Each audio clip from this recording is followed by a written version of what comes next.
Hello everybody and welcome back to Maths Miss Buick. We're focusing on calculus within these series of videos and specifically differentiating. So we begin video 1 by looking at differentiation from first principles. So this is our formula here for first principles.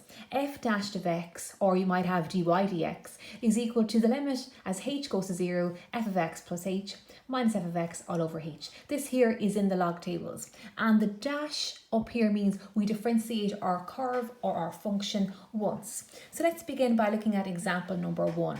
Differentiate f of x equal to x squared plus x negative 7 from first principles. So there's 5 steps we carry out. First of all, step 1 is we simply write out our function f of x. So here we have x squared plus x minus 7. Next of all, we write out what is f of x plus h. So we look at our function here in terms of x, and anywhere we see an x, we're now putting in x plus h instead. So we have x plus h to be squared plus x plus h minus 7. And before we proceed to the next step, let's multiply this out. So when we multiply it out, we get x squared plus 2hx plus h squared plus x plus h minus 7. On to step number 3, we have f of x plus h minus f of x. So you really need to learn off these steps. So that means we're going to take f of x plus h, which is this line here, and take it away or subtract from f of x, this line up here. So I'll leave the f of x plus h in black writing. I'm simply rewriting this here for you. And we're taking away f of x, so let's write that in red. So minus x squared plus x minus 7. So you can see here that there is certain things which are going to cancel out.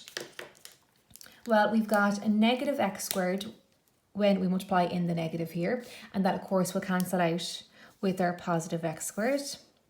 We have a negative x here when we multiply in this negative, and we've got a positive here, so that cancels.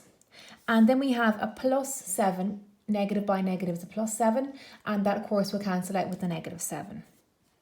So now what we have left is 2hx plus h squared plus h. Now let's move on to the fourth step. So move on forward up. So the fourth step is f of x plus h minus f of x all divided by h. So we're going to take what we have from this step up here, the simplified version, and divide it by h. And of course, h divides into 2hx, we're left with 2x. H divides into h squared, we're left with a h. And h divides into h one time.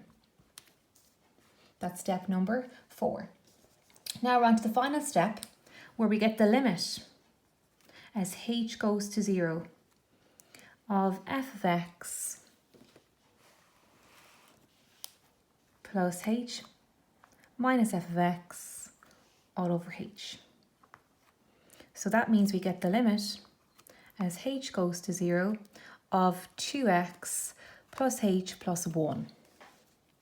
And of course we can see here that this h is going towards 0, so technically it doesn't exist anymore, so we're left with 2x plus 1.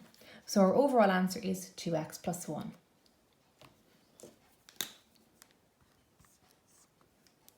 And we're done.